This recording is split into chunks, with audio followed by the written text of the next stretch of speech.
नमो श्रीयतिराजाय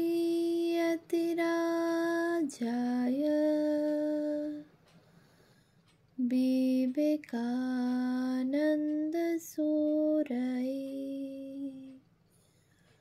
सच्चित्सुखस्वरूपाय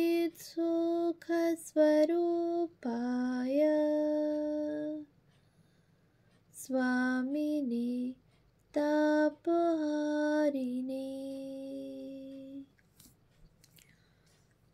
বেলুড় রামকৃষ্ণ সংঘের সংঘাধ্যক্ষ পরম্পরা গ্রন্থ থেকে পাঠ। প্রথম পর্ব, পৃষ্ঠা 259। স্বামী গম্ভীরানন্দ। বিলাসিতা গম্ভীরানন্দজির জীবনকে স্পর্শ করতে পারেনি। প্রয়োজনের অতিরিক্ত কোনো জিনিস রাখতেন না তিনি। এ অভ্যাস ছিল প্রথমাবধি। একবার তিনি আছেন মঠের লেগেট হাউসে। কেউ তাকে দিয়েছে একটি ধুতি। এটি তার কোনো দরকার ছিল না। পাশে থাকতেন এক নবাগত ব্রহ্মচারী। তাকে দিয়ে তিনি স্বস্তির নিঃশ্বাস ফেললেন। তার 2 জোড়া জুতো থাকত। একবার তার অতি পরিচিত ভক্ত এক জোড়া সুন্দর চপ্পল তাকে উপহার দিতে চাইলেন। ভক্তটি তার কাছে বারংবার প্রার্থনা জানালেন যাতে তিনি গ্রহণ করেন। কিছুতেই নিতে চাইলেন না। একান্ত আবদার করাতে ভক্তটিকে রেখে যেতে বললেন, কিন্তু ব্যবহার করলেন না কোনো দিনও। আর এক শিষ্য তাকে ধরলেন খাওয়ার জিনিস নেওয়ার জন্য। তিনি মোটেই রাজি হলেন না। শিষ্যের অত্যন্ত পীড়াপিড়িতে বললেন, একটা আম দিও। তার জনৈক শিষ্য দম্পতি একবার পূজনীয় মহারাজকে অন্তরের ইচ্ছা জানালেন, মহারাজ, আপনার যখন যা প্রয়োজন হবে আমাদের কৃপা করে জানাবেন। উত্তরে তিনি বললেন, আমার কোনো কিছুরই প্রয়োজন নেই। অপরিগ্রহের দীপটি তার হৃদয়ে সর্বদা অনির্বাণ ছিল। এক কথায় তার সুদীর্ঘ 65 বছরের জীবনের মূল সুর ছিল plain living and high thinking. তার খাওয়া দাওয়া ছিল খুব সাধারণ, আর শৈশব পেটের অসুখ তার চিরসঙ্গী। তেল ঝাল মশলাহীন তরকারি অম্লান বদনে খেতেন, একেবারে স্বাদহীন। সেবক মাঝে মাঝে রান্নার কথা জিজ্ঞাসা করলে বলতেন, বেশ হয়েছে। খাওয়ার ব্যাপারে তিনি ছিলেন অত্যন্ত সংযমী। 1985 খ্রিস্টাব্দে 22 মার্চের সকালে গম্ভীরানন্দজি অকস্মাৎ অজ্ঞান হয়ে পড়ায় তাকে সেবা প্রতিষ্ঠানে ভর্তি করা হয়। ধরা পড়ে হৃদযন্ত্রের দুর্বলতা। 23 মার্চ তার বুকে বসানো হয় পেসমেকার। তখন প্রয়াত হয়েছেন 10ম সংঘগুরু। এরপরে তিনি 11শ সংঘগুরুরূপে বৃত হন ওই বছরে 9ই এপ্রিল। তিনি তখনই বলেছিলেন, বড়জোর 4 বছর থাকব। সংঘাধ্যক্ষরূপে গম্ভীরানন্দজি প্রথম মন্ত্র দীক্ষা দেন মঠের পুরাতন ঠাকুর ঘরে। সেদিন ছিল 29 মে 1985 খ্রিস্টাব্দ, দশহরা। বিভিন্ন ঘটনাতে তার মহত্বের পরিচয় পাওয়া যায়। তখন তিনি দেওঘরে। চিঠি লিখেছেন মঠে স্বামী কাশীশ্বরানন্দকে একটি রুদ্রাক্ষের জপের মালার জন্য। কাশীশ্বরানন্দ মালা কিনে পাঠিয়ে দিয়েছিলেন গম্ভীরানন্দজিকে। অধ্যক্ষ হওয়ার পর তিনি একবার গেছেন কামারপুকুরে। সেখানে অবসর জীবন যাপন করছেন কাশীশ্বরানন্দ। তার সঙ্গে দেখা হতেই গম্ভীরানন্দজি বলে উঠলেন, আপনি আমাকে মালা কিনে পাঠিয়েছিলেন, সেটা এখনো আছে। মঠে একবার তার কাছে এক ডাক্তার ব্রহ্মচারী এক জোড়া জুতো চেয়েছিলেন। তখন তার কাছে ছিল না। প্রায় 6 মাস পরে রাঁচিতে এক ভক্ত একজোড়া জুতো তাঁকে দিলেন। ওই ডাক্তার ব্রহ্মচারীর আবেদনের কথা মনে করে নিলেন জুতো জোড়াটি। সেবককে বললেন, মঠে নিয়ে যাবি, এটি ডাক্তার ব্রহ্মচারীর জন্য। মঠে এসে যখন তাকে দেওয়া হলো, সে অবাক হয়ে ভাবল, মহারাজ 6 মাস ধরে আমার প্রার্থনাটি মনে রেখেছেন। গম্ভীরানন্দজি জামশেদপুরে জুবিলি পার্কে বেড়াতে গেছেন। ওখানকার অধ্যক্ষ প্রাচীন সন্ন্যাসী স্বামী আদিনাথানন্দ বলে দিলেন, বেশি হাঁটবেন না, মাত্র 10 মিনিট। ঠিক 10 মিনিট হাঁটবার পর গম্ভীরানন্দজি সেবককে বলছেন, চলো ফিরে যাই, কালিদা বুড়ো মানুষ, বলেছেন শুনতে হয়। এই বলে আর গেলেন না, ফিরে এলেন। গম্ভীরানন্দজির ছিল প্রখর স্মৃতিশক্তি। যা একবার শুনতেন বা পড়তেন তা মনের মধ্যে গেঁথে রাখতেন, কি গ্রন্থ পাঠে, কি প্রশাসনিক কাজে। যখনই কোনো কিছু জিজ্ঞাসা করা হতো বলে দিতেন নির্ভুলভাবে।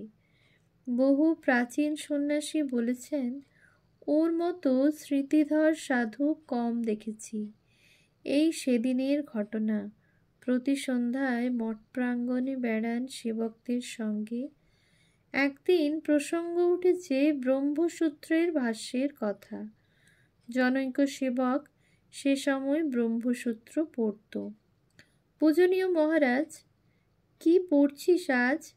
প্রথম অধ্যায়ের আনন্দময়ভাসাৎ সূত্র বলেই সেবক শোনাতে লাগলেন শাঙ্কর ভাষ্যের বাংলা অনুবাদ।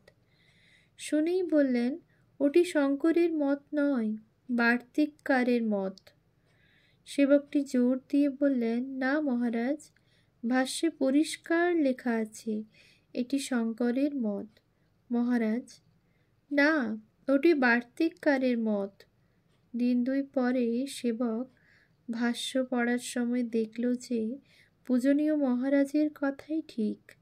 আচার্য শঙ্কর তাঁর ভাষ্যে অন্য বেদান্তীদের মত তুলে দিয়ে আলোচনা করতেন, পরে খণ্ডন করতেন।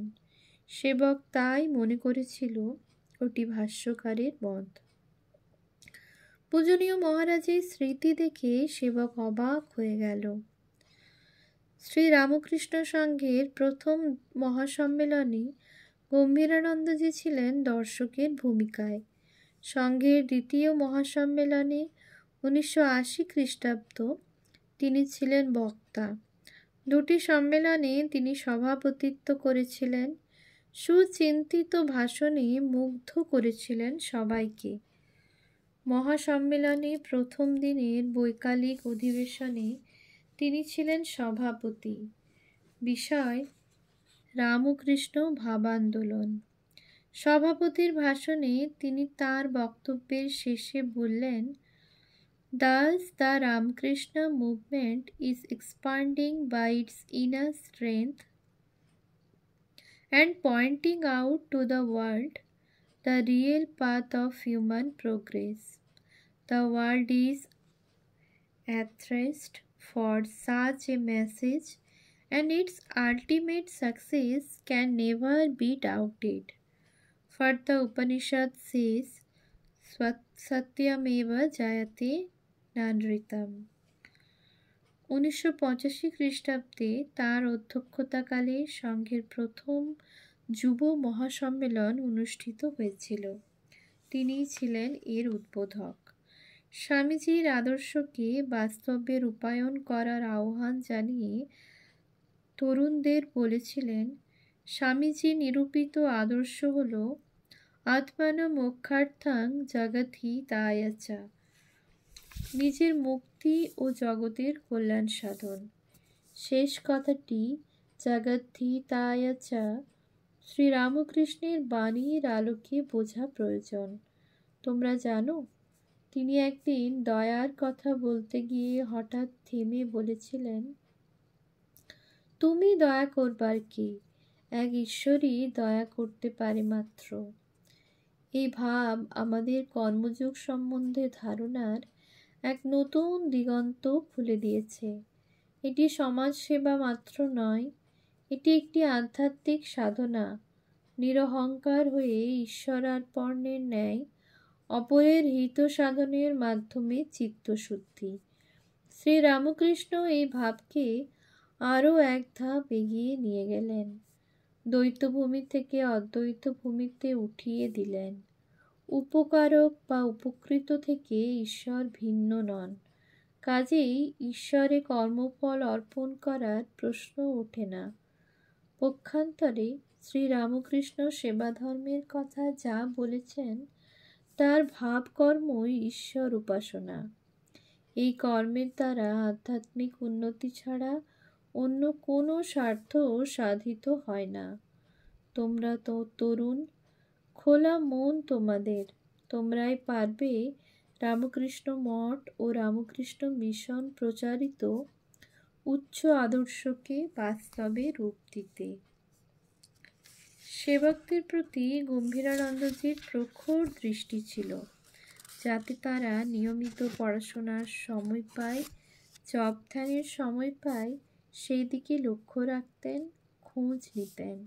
সেবকরাও তাকে নিয়মিত বই পাঠ করে শোনাতেন।